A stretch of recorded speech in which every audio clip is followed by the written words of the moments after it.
वो है हमारी younger generation, the youth of the country.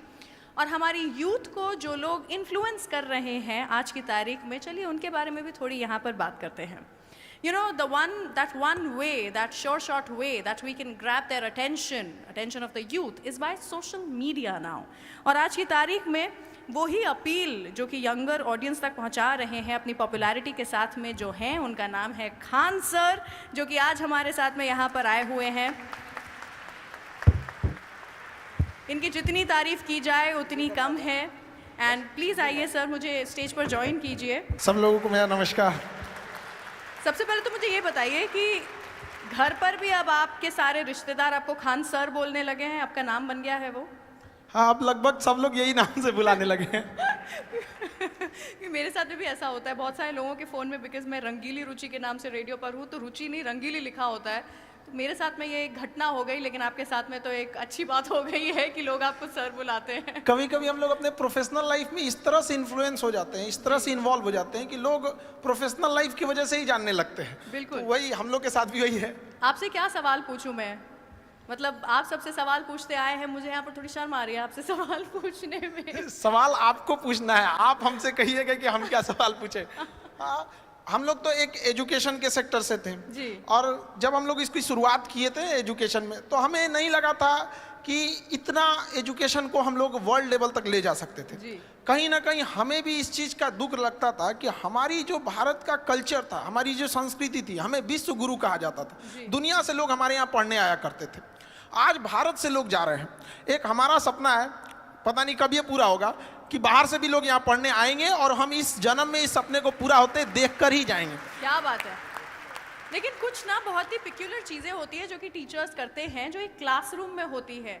जैसे कि आज की तारीख में अलाउड नहीं है, लेकिन हमारे ज़माने में तो चौक सीधा आगे से फेंक करके जहाँ पर हम बैठे हैं वहाँ पर निशानेबाजी लगाई जाती थी, या फिर get out of the class हो जाता था, या फिर नील डाउन होता था, या फिर मुर्गा बनाया जाता था, या फिर हैंड्स अप कर दिया जाता था।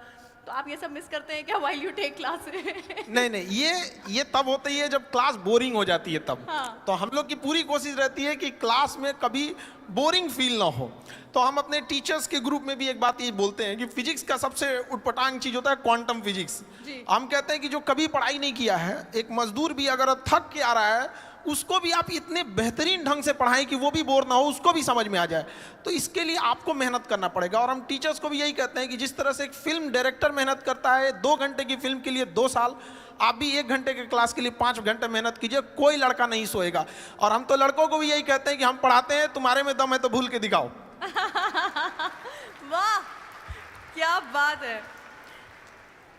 तो मैं आपसे जानना चाहूँगी कि YouTube, जिसके ज़रिए आप actually millions and millions of students तक पहुँच पा रहे हैं, YouTube एक शिक्षा का माध्यम इन इंडिया, ये जो एक टॉपिक है, इसको अगर आप थोड़ा सा इलैबोरेट कर पाएंगे, so that people also know, जो कि आज तक शायद आपकी क्लासरूम का हिस्सा नहीं बन पाए, उन्हें पता चले कि क्या किस लेवल का इम्पैक्ट है जो कि आपने भारत में जो विद्यार्थी हैं उनके ऊपर बनाया है।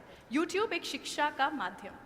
देखिए, पहले एजुकेशन, अभी क्या हो गया, एजुकेशन एडटेक हो चुका है।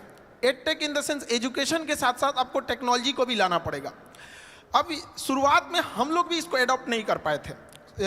2019 के टाइम पे जब हमें कहा गया कि अब थोड़ा सा ऑनलाइन बताया जाए, तो चूंकि हमारे पास पटना में हम एक सेंट्रिक थे, वहाँ पे सबसे बड़ा क्लासरूम था, तो हमें लगता था कि लड़कों को हम यही पढ़ा रहे हैं। लेकिन उस समय जिन लड़कों को जगह नहीं मिलती थी तो कुछ खड़े रहते थे, जिन्हें नहीं मिल पाती थी वो घर लौटते थे। बाद में जब कोरोना आया तो मजबूरी में हमको आना पड़ा यहाँ पर, और कोई रास्ता ही नहीं बचा वहाँ पे। तो हम तो जैसे पहले पढ़ाते थे वैसे अभी भी पढ़ाते हैं, लेकिन पहले क्या था, एक क्लासरूम तक लिमिटेड थे, और अभी क्या है, यूट्यूब के माध्यम से हर जगह कोई भी देख सकता है। तो इससे कई फायदे भी हुए हैं और कई नुकसान भी, मतलब फायदे ज़्यादा हैं। अब जो पढ़ने वाला है वो डिस्ट्रैक्शन से कैसे बचता है, इससे ज़्यादा फायदा स्टूडेंट्स को है।